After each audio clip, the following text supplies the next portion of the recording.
Hey everybody, welcome to the Homestead. So today I think we're going to do more of these videos where I'm actually in front of the camera ranting.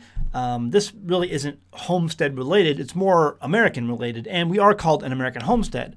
And one of the reasons I homestead is because I love the freedom, I love the individuality, I love the self-sufficiency that comes with homesteading. And because I've told people often, when you push preparedness to its logical conclusion, you end up on a homestead. Homesteading is very American. It's very human, really. To be able to grow your own food, grow your own livestock, something that humans have done since the beginning of time. And what is also, I think, aligned with that is liberty, self-determination. And right now, folks, I'm here to tell you we're living in a communist state. This is a communist country now. One thing has always been able to set apart normal countries from communist countries, and that is the ability to leave. The ability to leave. I'm going to be very careful with my words here because I don't want to get in trouble. And right now it's really easy to get in trouble. You can't leave. Right now, if you want to get on a domestic or an international flight out of this country, you have to have proof of the thing before you can get out, before they'll let you on the plane to leave. And if you're lucky, you may or may not be able to, because whether or not that other country has requirements for the thing, or maybe it's just locked down no matter what happens, right? Like some countries right now are just locked down, but thing or not, doesn't matter. But that's what we're in right now. We're in a place where unless you have the thing, you can't leave. And that's what communism is. We are, in fact, now in a communist country. This is a communist country. I remember the stories when I was a kid. Growing up, watching the Olympics as a child, there were always those stories, usually from Russia or China or some other communist country, where the athletes would come into a host country that was free, that was more of a liberty-minded country, and there were always stories of these athletes wanting to defect. And so the athletes coming from these countries were always surrounded by guards to keep any chance of these athletes wanting to defect, not allowing that to possibly happen. But there were always stories of these athletes. Sometimes they would find a way, they would find a distraction, they would do something to evade their handlers and be able to get away from them and to defect in the country that they were in, if it was a free country. I remember that. And I remember when you look at these communist countries, that was the one defining factor. You can't leave. Yet they build walls to keep people from leaving. We have walls, we used to have walls to keep people from coming in because everyone wanted to come into this country because it's a free country. It's liberty-minded. It's self-determination. And these other countries didn't have that. Now we're building basically walls around this country to keep people from leaving. And I remember I mentioned this a couple of years ago, or maybe a year or two ago, about how California is instituting they were trying to institute taxes for all these businesses because the state lawmakers in California know that people are leaving their state in droves. Why? Because it's a horrible place to live. There's no freedom anymore there. It's too heavily taxed. It's too regulated. And people are leaving, and so they were trying to institute a tax for 10 years. So let's just say you move from California to Texas. Seems like everyone's moving from California to Texas. But if you move to Texas, it doesn't matter because for the next 10 years, you're going to be forced to pay California taxes anyway. That was a wall. See, that's a virtual wall to keep people from leaving. See, virtual walls turn into physical walls. The state of Illinois was the same way. They were putting in, I think they already did, put in penalties. If you sell your home, because people are selling their homes in Illinois in droves, trying to get out of Illinois because of the overtaxation, the so crazy regulation, the lack of freedom in general for so many things.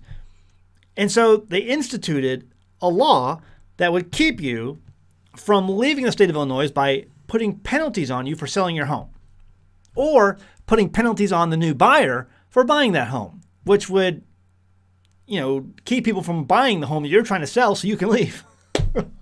See, these are virtual walls that are going up.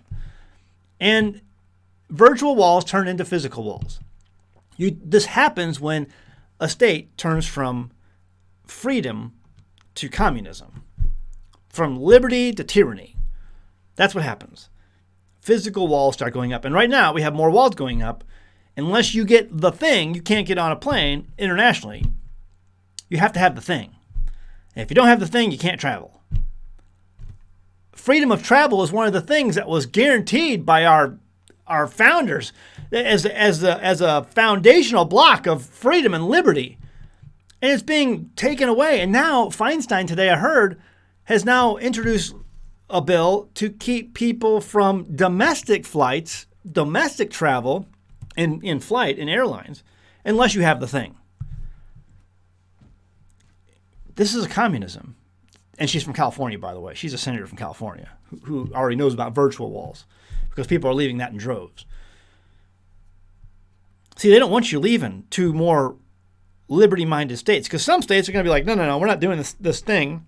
And there's no thing required here. And if the federal government requires the thing, we're going to stand up and say no thing. So they don't want you leaving from a state that forces you to get the thing to a state that doesn't force you to get the thing. Gotta be careful what I'm saying here. You know what I mean? This is communism. This is communism. This is why that second, I'll say thing again, different thing, the second thing was put into that Constitution. This is why. And thank goodness we're not like Australia and we still have that second thing. I'm just going to have to talk in code from here on out because now that we have this all going on, we have government-mandated censorship by YouTube, Facebook, and all these other places that says you can't talk about all these things. And the reason they're saying this is because they're being pressured by the government to do it. This is communism. This is communism. This has ended in total catastrophe everywhere it's been tried. But yet there are people in these places that are like, yeah, we need to do this. Yeah, rah. I don't know what to do. I'm beside myself. I saw today that they're going to be instituting mandatory fines on all businesses that do not require the thing. Astronomical fines. And right now I saw, at first I thought it was all businesses, but then I saw it was only for businesses that have 100 or more employees. Thank goodness I don't have 100 employees, unless you count the chickens and the sheep. And I think if you added up all the chickens and the sheep and the guineas and the cats, we might have 100 employees, but they're slave labor at this point. They don't know it. But you know what I mean? How long before it's all companies? This is communism. We now live in a communist state. This is now. There's no maybe. There's no, oh, we're heading that direction. No. We're there. This is a communist country. I can't believe that so many people in this country are okay with this. I can't believe it. What in the world has happened in the last 2 years that so many people in this country are okay with this? And they're just letting it happen. I mean, I'm seeing what's going on in Australia. I can't believe what's happening in Australia. I can't believe it. And I like to think that it's happening because they don't have no real way to fight back, whereas we still do. Because throughout history, I look at historical events throughout history, and by now, these idiots who are trying to enforce these things, with the economic downturn and the economic downturn that's still coming, historically speaking, people who are in charge of times like this usually get drugged to the town square and beat to death with hammers, torches, and pitchforks and shovels. Usually that's what happens. I'm glad I'm not in charge. I'm glad I'm not a politician. I'm glad I'm not a member of the media, because for those people, the people who were members of the media, who were people who were in charge of things, usually their fate is town square, shovels, hammers, and pitchforks. That's usually their fate. Throughout history, that has been the case. I can't believe I'm seeing what I'm seeing. It's a scary, scary time to be alive. And at some point, we may have to pull the plug here. And that's it here. There's maybe some alternative social media places that are out there. Some of them are promising, but Lighthouse, A lot of people come up to me every event I go to. In fact, I was at another event a couple days ago, and people came up to me and said, "Hey, what about Lighthouse? What's going on with Lighthouse? Is it coming up?" Well, Lighthouse, the banks have been ordered not to deal business with Lighthouse. They want to do business. But see, the banks have been told, don't do business with these people. Don't do business with them. Don't do business with them. And so they can't find a bank who will work with them to open up this thing. And they're trying to find ways around it, either through cryptocurrency. I know there's a new one out there. JP Sears is putting it out or promoting it, called Zion. It's going to be all decentralized through Bitcoin, the Lightning Network. And governments hate Bitcoin. They're trying to. In fact, there's already been legislation that's been written up, introduced, proposed. I don't think it's actually made it to a bill number yet, or maybe it has. That institutes major fines for people who use cryptocurrencies and Bitcoin. I think what I saw, the fines, if you used your Bitcoin or currency through a tumbler or an anonymizer, it was like a year in prison and $100,000 fine. Governments hate this stuff. China just last week has already declared that Bitcoin transactions, business transactions, are illegal. You can hold it, but you can't use it. If you use it, it's a criminal offense and it's jail time. They hate this stuff because they can't control it. What's the future of that? I don't know. We're going to have to wait and see. But it's crazy times we're living in. I can't, and the whole world's doing it, and I just can't believe that we're here. I really can't believe it. We'll see where this all goes together. But if one day, if I have to pull the plug on this because it's my own personal and my family's preservation at stake, then that's what'll have to happen. We'll try to do other stuff, whatever, we'll get by. But that's what I prepared for because I saw it coming. And there was people who laughed at me and said, what a ridiculous man trying to live up there in the mountains of the Ozarks, away from everybody. What a ridiculous, crazy man. Not so crazy anymore. We'll leave it at that. All right, guys. See you next time in the Homestead. Maybe. Bye. Hey, guys. I'm happy to introduce an American Homestead sponsor, Zervita Zeal. Now, first off, I only accept sponsors from products that I use and believe in. My family uses Zeal mainly because we want to ensure a healthy immune system.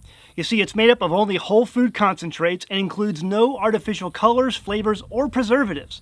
The included sweetener is all natural from fruit and the stevia leaf. It's gluten-free, it's vegan, and it's kosher. In 2018, my youngest son was involved in a bike accident that resulted in the surgical removal of his spleen, and that's an important part of his immune system. And because we live on a farm, you can guess that having a healthy immune system for our family is very important. Some of the included ingredients are beetroot, chicory root, turmeric, moringa, blueberries, cranberry, goji berry, milk thistle, ginseng, alfalfa, broccoli, and so much more. It's these natural ingredients that can easily be made into a powerful and tasty drink that my family can make and feel good about. So sign up and give it a try today. Every purchase you make goes to help the homestead so that we can continue to make great homesteading videos for you. Link is in the description below. Go ahead, give it a try.